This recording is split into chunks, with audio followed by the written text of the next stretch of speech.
Bueno, buenas tardes a todos. Yo soy la teniente primero Rolón, de Servicio de Cardiología, residente de segundo año, y hoy vamos a continuar con el módulo de electrocardiograma. Vamos a hablar de bradiarritmias.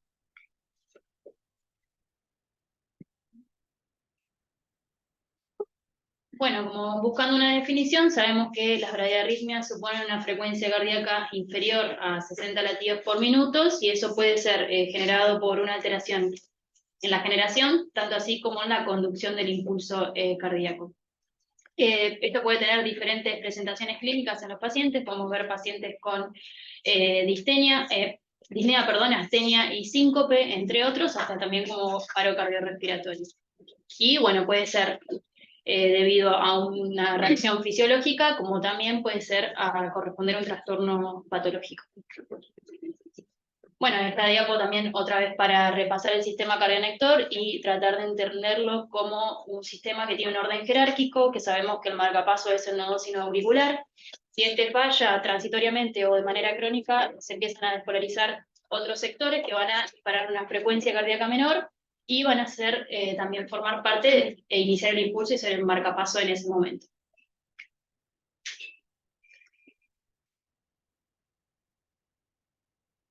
Bien, podemos clasificarlas de manera fácil según su ubicación, que puede ser por una falla en el nodo sinusal, como también una disfunción del nodo auriculoventricular. Las patologías del nodo auriculoventricular ya hablamos en clases pasadas, así que ahora vamos a hablar un poco sobre bradicardias sinusal y también disfunción del nodo sinusal.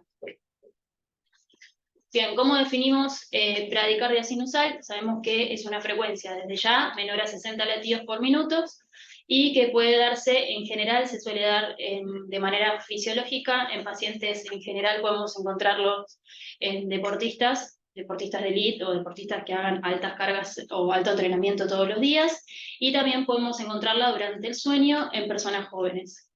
Y por electrocardiograma nosotros siempre vemos, trazamos desde el inicio de la onda P hasta el inicio de la siguiente, y siempre vamos a encontrar que la duración de la aparición de una a la otra va a ser mayor a un segundo.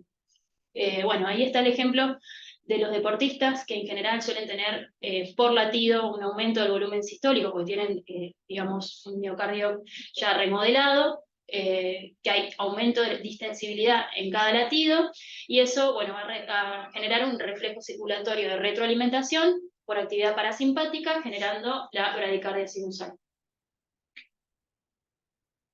Bueno, otras circunstancias en las cuales podemos encontrar bradicardia sinusal en nuestros pacientes, algo muy común, pacientes con betabloqueantes, también enfermedades de tiroides, por ejemplo, hipotiroidismo, también la hipersensibilidad a nivel carotidio, ¿sí?, de los varoreceptores, y después como manifestaciones de otras enfermedades, ya sea como hipertensión endocraniana o desnutrición.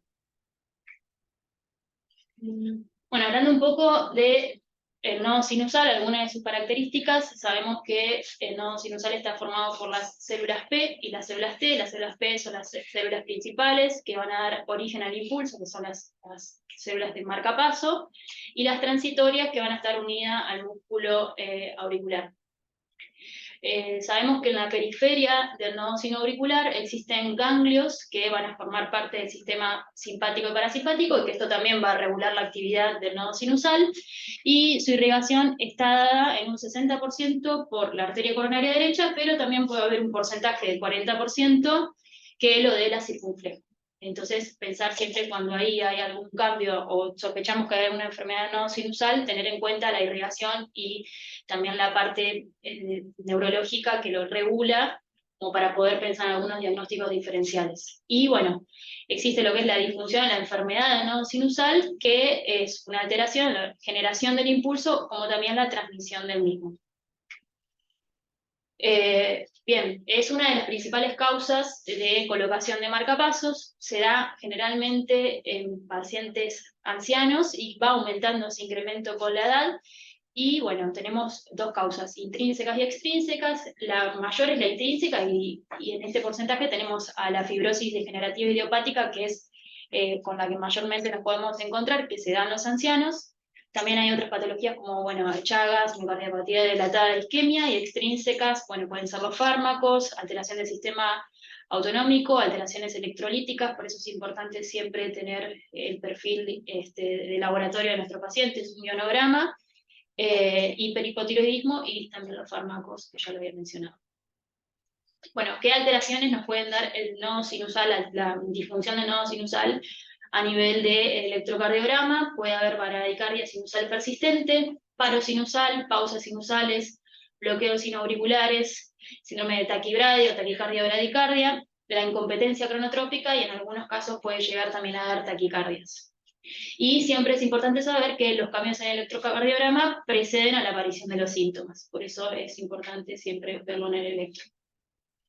Bueno, tenemos el bloqueo sinoauricular, primero para hablar.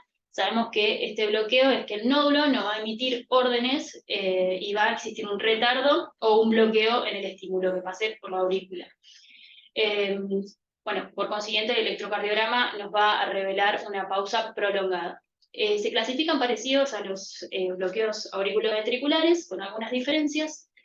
Tenemos el bloqueo sinoauricular de primer grado, que este no lo podemos ver en el electrocardiograma, sí se puede hacer por algún estudio electrofisiológico, y hay un retardo de la conducción del estímulo en relación 1-1.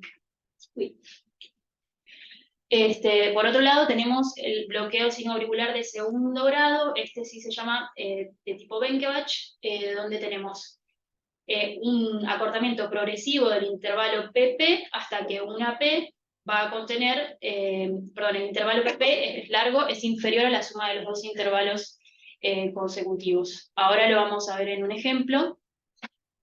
Y bueno, sabemos que ya en el segundo grado algunos impulsos sinusales no capturan la aurícula. Acá vemos en un ejemplo, siempre, bueno, buscamos, ¿no?, en la frecuencia cardíaca, la vamos a tener disminuida, y lo que hacemos es contar desde el inicio de la P hasta el inicio de la siguiente P en cada latido. Si nosotros las dos últimas P las sumamos, como se ve ahí más o menos la suma nos estaría dando 1,7 aproximadamente, 2,7, perdón, en este caso nos da menos, nos da 2,45. Entonces ahí se puede ver, como dice la imagen, que hay un acortamiento progresivo en el PP previo, y el intervalo alargado, donde yo veo la pausa, es inferior a la suma de los dos intervalos consecutivos previos. Entonces hacemos eso, sumamos y vemos cuánto nos da en la pausa el impulso que ahí quedó bloqueado. Después, bueno, tenemos el bloqueo sinoauricular de segundo grado, que, como se ve ahí en el ejemplo, una pausa va a emerger sin que esté precedida por el acortamiento progresivo del PP. Y eso equivale aproximadamente a 2 veces el intervalo PP previo. O sea, a diferencia del otro, la diferencia es que lo multiplicamos por 2 y es 2 veces más grande que el intervalo PP previo, como dije recién.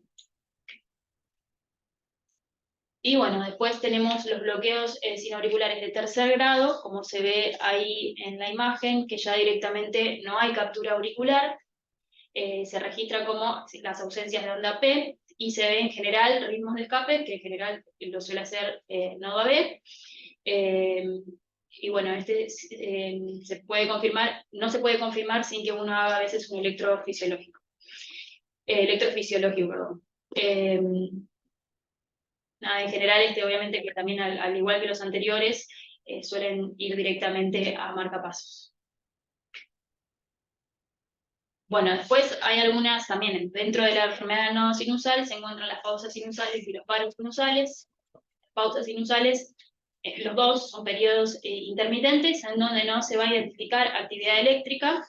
El paro sinusal va a ser, la pausa sinusal, perdón, una falla transitoria en la formación de la conducción a nivel del nodo sinusal. Como vemos en el ejemplo de abajo, nosotros vemos los PP previos en este caso, ¿sí? Y la parte en rojo que vemos ahí es la pausa. Entonces, el intervalo PP previo constante es de 1,24, con la pausa que está a 12,12, y eso es menor que el doble de los intervalos previos. Con eso más o menos haríamos el diagnóstico de pausa sinusal. Y si esta situación se prolonga un poco más, ahí ya podemos hablar de paro sinusal, y se reconoce porque, bueno, no hay ausencia de actividad eléctrica, no hay onda P, ni QRS, ni T, Y como, digamos, como características, las pausas no son múltiplos de 2 intervalos previos. En general nosotros hablamos que cuando una pausa sinusal preocupa a nivel del electro o de un Holter, cuando suele tener más de 2,5 o 3 segundos de duración. No, puede ser subjetivo, ¿no?, de enfermedad no sinusal. Bueno, acá vemos un ejemplo de paro sinusal, donde en el trazado S se va a observar una pausa que no es múltiplo, perdón, del intervalo PP previo. Bueno, y otra característica u otra patología que podemos encontrarnos en enfermedad no sinusal va a ser el síndrome de Tachy-Brady, en donde en el electrocardiograma o en un Holter nosotros le hacemos al paciente el control y vemos que por momentos se pone taquicárdicos, a veces puede ser en forma de fibrilación auricular o de flutter, por consiguiente viene una pausa y después sale con bradicardia el paciente. En general tienden a finalizar espontáneamente, produciendo esta pausa prolongada, y estos también son candidatos a marcapasos.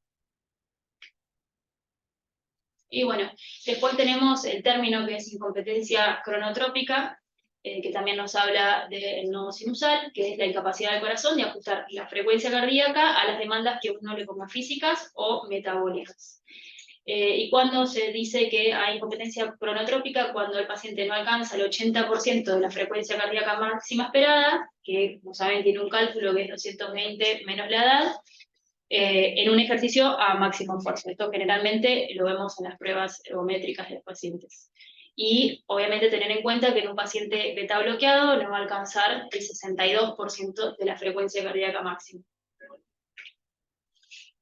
Y bueno, un leve resumen más o menos de cómo se hace el diagnóstico. Lo primero que casi siempre solemos pedir es un Holter de 24 horas, que tiene una sensibilidad del 60%, y es bueno también para seguimiento de los mismos.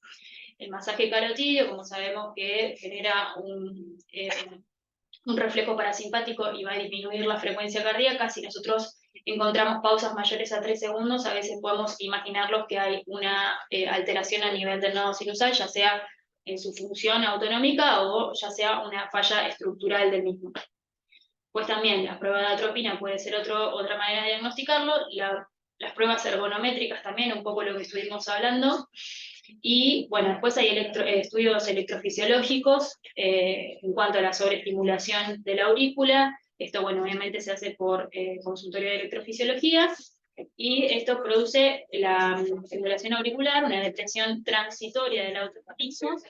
Se va a cuantificar por el tiempo de recuperación del nodo sinusal y se va a considerar anormal cuando este tiempo es mayor a 2 años.